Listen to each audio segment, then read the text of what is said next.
बहुत समय पहले की बात है। उत्तर दिशा के हिमगिरी प्रदेश में एक राज्य था, चंद्रवर्ण नगरी। वहाँ का राजा विजयनाथ बहुत ही वीर, बुद्धिमान और प्रजापालक माना जाता था। उसके नाम से दूर दूर तक ख्याति फैली थी, परंतु उस नाम और ख्याति की चमक के पीछे एक ऐसा अंधकार छिपा था जिसे कोई जान नहीं पाया था, सिवाय एक लड़की के, राजकुमारी यशोदा।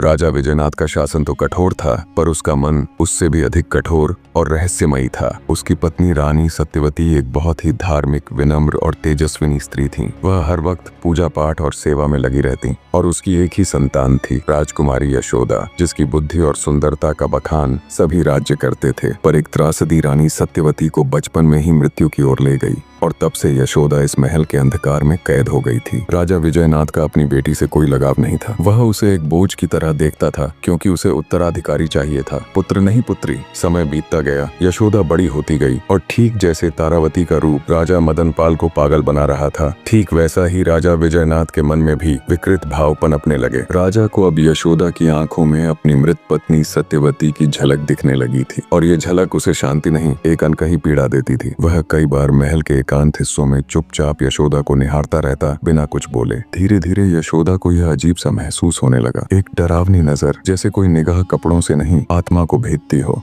फिर एक रात राजा ने यशोदा के कमरे के बाहर पहरा हटा लिया। उसने महल की सभी दासियों को छुट्टी दे दी और खुद अंधेरे में साए की तरह उसके कक्ष में प्रवेश किया। पर यशोदा कोई साधारण राजकुमारी नहीं थी। उसे अपनी माँ सत्यवती की दी हुई एक धातु की मूर्ति मिली थी, जिसमें देवी काली की मूर्ति छिपी थी। माँ ने कहा था, जब कोई पुरुष तुम्हारे रूप की पूजा करने लगे तो देवी को पुकारना, वह तुम्हें शक्ति देंगी। जैसे ही राजा विजयनाथ यशोदा के पास पहुंचा और उसके हाथ से उसे छूना चाहा, यशोदा ने देवी काली की मूर्ति को पकड़ आंखें बंद कर लीं और उसी उसके भीतर से एक भीषण तेज निकला। कमरे की सारी ज्योति बुझ गई, पर एक चमत्कार हुआ, राजा वहीं ध्वस्त हो गया, अंधा हो गया।